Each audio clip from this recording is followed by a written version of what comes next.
வணக்கம். இன்றைய ஆழமான பார்வைக்கு உங்களை வரவேற்கிறோம். வணக்கம். இன்னைக்கு நாம தமிழ்நாட்டு வேலைவாய்ப்புல இருந்து சர்வதேச அரசியல் வரைக்கும் சில முக்கியமான செய்தி குறிப்புகளை எடுத்திருக்கோம். ஆமா, இதுல இருக்கிற தடவல்களை கொஞ்சம் ஆழமா அலசி அதுக்கு பின்னால என்ன இருக்குன்னு பார்க்கலாம். சரி, அப்போ ஆரம்பிக்கலாமா? நிச்சயமா. முதல்ல நம்ம தமிழ்நாட்டுல இருந்து ஆரம்பிக்கலாம். தமிழ்நாடு மருத்துவ பணியாளர் தேர்வு வாரியம், அதாவது MRB, அவங்க டென்டல் ஹைஜீனிஸ்ட் பதவிக்கு ஆள் எடுக்கிறதா அறிவிச்சிருக்காங்க. இதுல என்ன ஒரு விஷயம்னா, தேர்வு முறை. ஆமா, அது கொஞ்சம் வித்தியாசமா இருக்கு இல்லையா? ஆவா, 10வது 12வது அப்புறம் டிப்ளமோ மார்க் வச்சு மட்டும்தான் ஆள் எடுக்கிறாங்க. அதாவது எழுத்து தேர்வு, இன்டர்வியூன்னு எதுவுமே இல்ல. இது ஏன் இப்படி வச்சிருக்காங்க? ஒருவேளை அந்த வேலைக்கு நேரடி கல்வி தகுதி போதுமானதா இருக்கலாம். ஆனா இதே மாதிரி சேலம் SAIL பாத்தீங்கன்னா, அங்க உதவி மேலாளர் இன்ஜினியர் போஸ்டிங்க்கு கம்ப்யூட்டர் டெஸ்ட், இன்டர்வியூ எல்லாம் இருக்கு. சரிதான். அப்போ பணிக்கேத்த மாதிரி தேர்வு முறைய மாத்துறாங்க போல. ஆமா, திறமைய எடை போட வேற வேற வழிகள் தேவைப்படுது. சரி, இது ஒரு பக்கம் இருக்கட்டும். அடுத்து தூத்துக்குடியில நடந்த ஒரு செய்தி, ரொம்ப சுருக்கமா சொல்றேன். மதுவிலக்கு போலீஸ் புதிய பஸ் ஸ்டாண்ட் கிட்ட 22 கிலோ கஞ்சாவோட ஒருத்தரை கைது செஞ்சிருக்காங்க. திருநெல்வேலிக்காரர் ஜேம்ஸ் செல்லத்துறைன்னு பேரு. 22 கிலோவா? பெரிய அளவுதான். ஆமா, கேஸ் போட்டு விசாரிச்சுட்டு இருக்காங்க. இது ஒரு தகவல். சரி, இப்போ கொஞ்சம் சர்வதேச அளவுல போவோம். இந்திய அஞ்சல் துறை ஒரு முக்கியமான அறிவிப்பு கொடுத்திருக்காங்க. சொல்லுங்க. அமெரிக்காவுக்கு நிறுத்தி வச்சிருந்த எல்லா சர்வதேச தபால் சேவையும் மறுபடியும் ஆரம்பிச்சிட்டாங்களாம். ஓ, அப்படியா? இது நல்ல விஷயமாச்சே. இதுல இன்னொரு நல்ல விஷயம் என்னன்னா, அமெரிக்க சுங்க விதிப்படி நாம அனுப்புற பொருளோட மதிப்புல 50% வரைக்கும் வரி சலுகை கிடைக்கலான்னு சொல்றாங்க. ஆஹா, இது இந்த சின்ன வியாபாரிகள், குறிப்பா ஆன்லைன்ல கைவினை பொருள் விக்கிறாங்கல்ல, ஆமா, MSMEs, அவங்களுக்கு இது ரொம்ப பெரிய உதவியா இருக்கும்.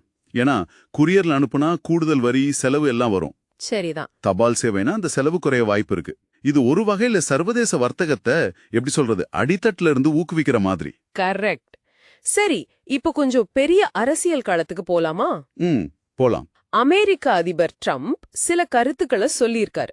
ரஷ்யா அதிபர் புடின் பத்தியும் உக்ரைன் போர் பத்தியும். என்ன சொல்லிருக்காரு? புடின் கூட நல்ல உறவு இருந்தும் அவர் போர் நடத்துறது ஏமாற்றமா இருக்குன்னு, சீனா அர்ஜென்டினா கிட்ட இருந்து சோயாபீன்ஸ் வாங்குறது அமெரிக்க விவசாயிகளுக்கு கஷ்டம் கொடுக்குதுன்னு சொல்லியிருக்காரு. ஓ, பிரசல். ஆமா, குறிப்பா இந்த சோயாபீன்ஸ் விஷயத்த ஒரு பொருளாதார விரோத செயல்னு சொல்றது. இது வர்த்தக பதற்றங்களை இன்னும் அதிகமாக்கும். இது ஒரு பக்கம் அமெரிக்க விவசாயிகளுக்கு பாதிப்புன்னு சொன்னாலும், பிரேசில் மாதிரி மத்த சோயாபீன்ஸ் உற்பத்தி நாடுகளுக்கு இது ஒரு வாய்ப்பாகவும் அமையலாம். அதுவும் சரிதான். மறுபடியும் சொல்றோம், நாங்க இந்த கருத்துக்களை ஆதரிக்கல. செய்தியில வந்ததை உங்களுக்கு தெரியப்படுத்துறோம். நீங்க இதை புரிஞ்சுக்கணும். கண்டிப்பா. சரி, அடுத்து நாம பார்க்க போறது மடகாஸ்கர்.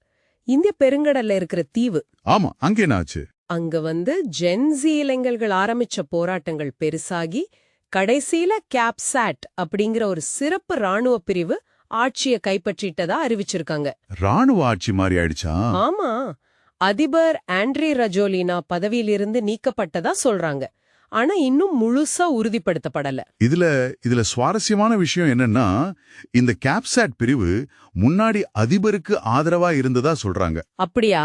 ஆமா, இப்போ நிலைமை மாறி போராட்டக்காரர்களோட சேர்ந்துட்டாங்க போல. ஆரம்பத்துல தண்ணி கரண்ட் பிரச்சனைக்கு ஆரம்பிச்ச போராட்டம், ஆமா, அப்புறம் வேலையின்மை ஊழல்னு பரவி இப்போ ஆட்சி மாற்றத்துக்கே வந்திருக்கு. அங்க 75% மக்கள் வறுமை கோட்டுக்கு கீழே இருக்காங்கன்னு ஒரு புள்ளி விவரம் சொல்லுது. அடிப்படை தேவைக்கான போராட்டம் எப்படி ஒரு அரசியல் புயலை கிளப்புதுன்னு பாருங்க. ஆமா, ஆப்பிரிக்கா யூனியன், பிரான்ஸ் எல்லாம் கவலை தெரிவிச்சிருக்காங்க இல்லையா? ஆமா, சர்வதேச அளவிலே இது கவனிக்கப்படுது. ராணுவத்தோட இந்த நிலைப்பாட்டு மாற்றம், இளைஞர்களோட எழுச்சி, இதுதான் மடகாஸ்கர் நிலவரத்தை தனித்து காட்டுது. சரி, இப்போ கடைசி விஷயத்துக்கு வருவோம். ஐக்கிய நாடுகள் சபை சம்பந்தப்பட்டது. சொல்லுங்க. இந்தியா ஐநா மனித உரிமைகள் கவுன்சிலுக்கு 7வது முறையா தேர்ந்தெடுக்கப்பட்டிருக்கு. ஓ, இது பெரிய விஷயம். ஆமா, 2026-28 பதவி காலத்துக்கு பாகிஸ்தானும் தேர்ந்தெடுக்கப்பட்டிருக்கு. இந்த மாதிரி தொடர்ந்து தேர்ந்தெடுக்கப்படுறது எதை காட்டுதுன்னா, உலக அளவுல மனித உரிமைகள் விஷயத்துல இந்தியாவுக்கு ஒரு முக்கிய பங்கு இருக்குங்கிறத வெளிப்படுத்துது. ஆமா, இந்த கவுன்சில் மூலமா இந்தியா பருவநிலை மாற்றம், சுகாதாரம், வறுமை ஒழிப்பு மாதிரி உலக பிரச்சனைகள்ல இன்னும் தீவிரமா கவனம் செலுத்த இது ஒரு நல்ல வாய்ப்பு. சரிதான். சர்வதேச அமைப்புகள்ல இப்படி பங்கெடுக்கிறது முக்கியம். ஆமா, கொள்கை வகுக்கிறதுல ஒரு குரல் கிடைக்குது. ஆஹா, இன்னைக்கு நாம உள்ளூர் வேலைவாய்ப்பு விதிகள்ல இருந்து உலக அரசியல், சர்வதேச வர்த்தகம், அப்புறம் ஐநா வரைக்கும் பல விஷயங்களை தொட்டு பேசியிருக்கோம். ஆமா, நிறைய வெவ்வேறு தகவல்கள். இறுதியா நீங்க யோசிக்கிறதுக்கு ஒரு கேள்வி. கேளுங்க. ஒரு பக்கம் இந்திய அஞ்சல் துறை மாதிரி அமைப்புகள் மூலமா சின்ன வியாபாரிகள் உலக சந்தையை அடைய வழிகள் உருவாகுது. ம் இன்னொரு பக்கம் அமெரிக்கா, சீனா மாதிரி பெரிய நாடுகள் வர்த்தக நீதியா மோதுறாங்க, தடைகள் போடுறாங்க. இந்த சின்ன மைக்ரோ அளவிலான வர்த்தக முயற்சிகளும் பெரிய மேக்ரோ அளவிலான அரசியல் பொருளாதார நகர்வுகளும் எப்படி ஒன்னோடொன்னு இணையுது? ஆமா, இது எப்படி சாதாரண மக்களையும் சிறு தொழில்களையும் பாதிக்கும்? அதேதான். வரப்போற வருஷங்கள்ல இதோட தாக்கம் எப்படி இருக்கலாம்னு நீங்க என்ன நினைக்கிறீங்க? இத கொஞ்சம் யோசிச்சு பாருங்க. நல்ல கேள்வி. நீங்களும் யோசிங்க.